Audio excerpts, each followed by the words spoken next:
Friends ரெகடிக்க ஆசை serial next பிரேமோ என்ன மாதிரியான ட்விஸ்ட் ஆக்க போகுதுன்னு பார்க்கலாம். ரோகிணி வந்து விஜயோட காலில் விழுந்து ஃபீல் பண்ணி கதறி எழுது மன்னிப்பு கேட்குறாங்க. நான் பண்ணது எல்லாமே தப்பு தான் ஆண்டி, மன்னிச்சிடுங்க. இனி இப்படி ஒரு வேலையை நான் செய்ய மாட்டேன், என்ன மன்னிச்சிடுங்கன்றாங்க.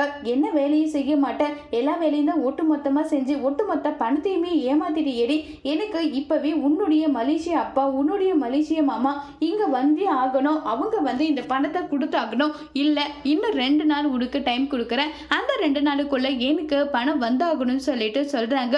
இது கேட்டதும் முத்து வந்து மலேசியான்றதே உண்மையான்றதே எனக்கு தெரியல, அது கூட பொய்யா இருக்கலாம்னு சொல்லிட்டு சொன்னதும் உடனே ரோகிணி, இங்க பாருங்க முத்து, தப்பு பண்ணிட்டேன்னா அதுக்காக உங்க இஷ்டத்துக்கு எல்லாம் பேசிடலாம் அவர் தான் கிடையாது.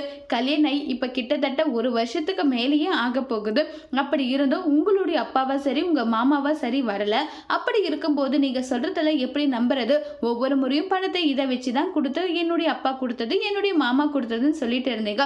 அவங்க கிட்ட இருந்து 1 ரூபாவாவது வந்ததான்னு சொல்லிட்டெல்லாம் கேட்குறாங்க.